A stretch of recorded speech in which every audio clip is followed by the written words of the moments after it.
আসসালামু আলাইকুম সকলকে। Welcome to our official YouTube channel school of CSC এর Python beginner to advance level কোর্সে। আজকের এই ভিডিওতে আমরা পাইথনের একটি অ্যাডভান্স টপিক সম্পর্কে শিখব। আমরা এর আগে ভিডিওতে দেখেছিলাম Python object oriented programming language. So object oriented programming ল্যাঙ্গুয়েজের দুইটা বৈশিষ্ট্য আছে, ক্লাস এবং অবজেক্ট। সো সেই ক্লাস এবং অবজেক্ট সম্পর্কে আমরা আজকে বিস্তারিত আলোচনা করব এবং আশা করি ভিডিওটা শেষে আপনাদের ক্লাস এবং অবজেক্ট সম্পর্কে বিস্তারিত ধারণা চলে আসবে। সো আজকের এই একটি মাত্র ভিডিওতে আমরা ক্লাস, অবজেক্ট, কনস্ট্রাক্টর এবং মেথড সম্পর্কে বিস্তারিত আলোচনা করব। সো তার আগে আমাদেরকে বুঝতে হবে ক্লাস জিনিসটা কি। সো চলেন আমরা একটু স্ক্রিনে দেখে নিই একটা ছোট একটা পিকচার। সো আমরা একটা জিনিস দেখতে পাচ্ছি। প্রথমে স্ক্রিনে একটি কার নামে একটা ক্লাস দেখতে পাচ্ছি। কার কি? একটা স্ট্রাকচার। ওই স্ট্রাকচারের মতো বিভিন্ন কোম্পানির কার হতে পারে, মারুতি হতে পারে, অডি হতে পারে, বিএমডাব্লিউ হতে পারে। অর্থাৎ স্ট্রাকচারটা হলো ক্লাস এবং স্ট্রাকচার ব্যবহার করে যা যা তৈরি করা হচ্ছে প্রত্যেকটি হলো তার অবজেক্ট। আমি আশা করি ক্লাস এবং অবজেক্ট সম্পর্কে আপনারা ছোট্ট একটু ধারণা পেয়েছেন। ক্লাস হলো একটি স্ট্রাকচার এবং ক্লাস ব্যবহার করে যেসব গাড়ি আমি তৈরি করেছি, অর্থাৎ কার ক্লাস দেখে আমরা যেসব গাড়ি তৈরি করেছি, মারুতি, অডি, বিএমডব্লিউ প্রত্যেকটি হলো ওই ক্লাস অর্থাৎ কার ক্লাসের অবজেক্ট। সো ক্লাস হলো এমন একটি স্ট্রাকচার যেটাকে আমরা বারবার রিইউজ করব। অর্থাৎ আমরা ক্লাস ইউজ করার মাধ্যমে আমরা আমাদের কোডের পরিধিটাও কমায় নিতে পারি, অর্থাৎ কোডের যে কোড রিইউজেবিলিটি সেটা বাড়াতে পারে। তো চলেন একটু কোডিং এর মাধ্যমে ক্লাসটা দেখে আসি, দেখতে কেমন হয়। সো আপনারা এতটুকু মনে রাখবেন, ক্লাস হলো collection of object or methods. আচ্ছা, আপনারা তো এর আগের ভিডিওগুলোতে পাইথন ফাংশন সম্পর্কে দেখেছেন। সো আমরা ক্লাসের মধ্যে যে ফাংশনটাকে ইউজ করব সেটাকে বলবো আমরা মেথড। চলেন একটা কার নামে ক্লাস তৈরি করে ফেলি। ক্লাস তৈরি করার জন্য প্রথমে ক্লাস নামে একটি কিওয়ার্ড দিতে হবে, দেন ক্লাসের নাম দিতে হবে। আমি ক্লাসের নাম দিলাম কার। সো অটোমেটিকলি এটা ইনডেন্টেড হয়ে যাবে।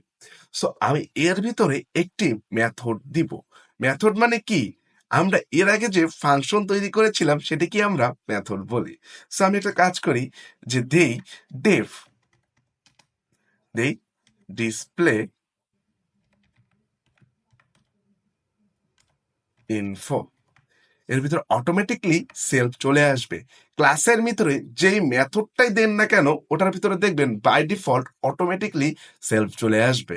এবং এই যে ফাংশনটা আমি তৈরি করলাম ডিসপ্লে ইনফো, ক্লাসের ভিতরে এটা দিয়েছি, তাই এটাকে বলবো আমরা মেথড। ওকে, এটা কি করবে? প্রিন্ট হ্যালো,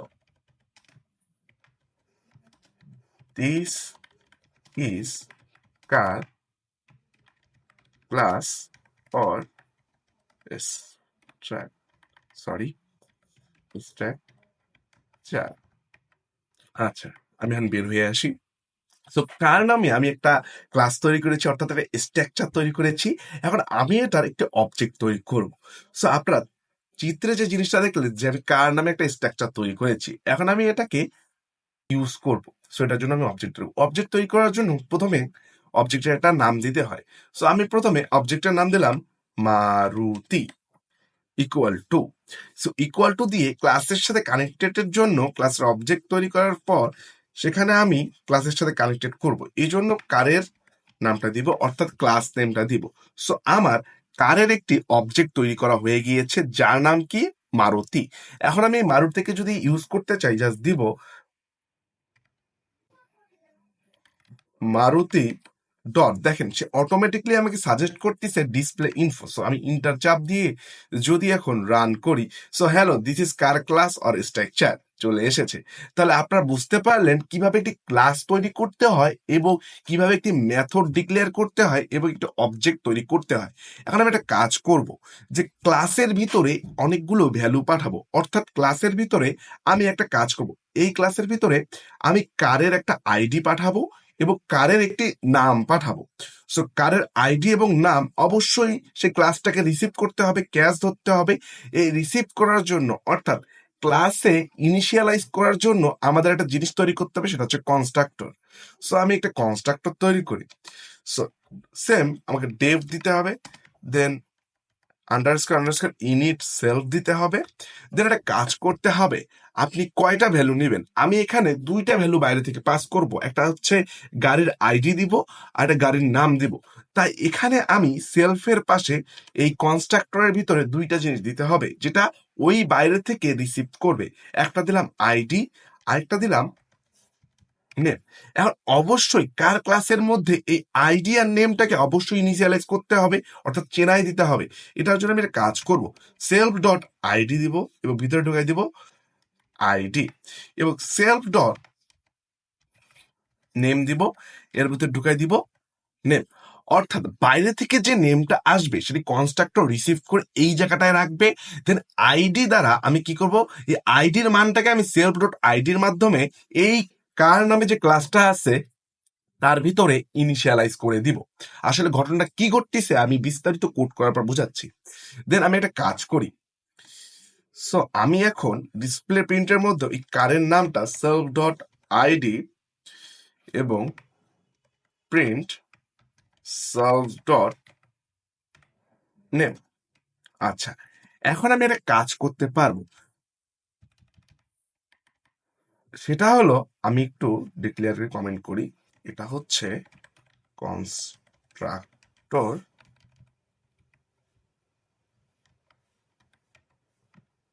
এটা হচ্ছে মেথড। আচ্ছা, আর এই জিনিসটা হচ্ছে অবজেক্ট। ওকে, সো এখন যে ঘটনা ঘটবে আমি এখন বিস্তারিত আলোচনা করব, আপনারা 1 মিনিটের মধ্যেই পুরো বিষয়টা ক্লিয়ার হয়ে যাবে। সো আমি এখানে কি করছি, কার নামে একটি ক্লাস তৈরি করছি এবং কি করছি কনস্ট্রাক্টর তৈরি করছি। কনস্ট্রাক্টর কি করবে, ক্লাসের বাইরের ভ্যালুটাকে ক্লাসের ভিতরে ইনিশিয়ালাইজ করবে, অর্থাৎ একটা স্পেস দিবে। দেন আমি কি করছি, ওই যে ভ্যালু ইনিশিয়ালাইজ করছি এটা ডিসপ্লে ইনফো নামে একটি মেথডের মাধ্যমে সেই জিনিসগুলোকে আমি প্রিন্ট করে দিয়েছি।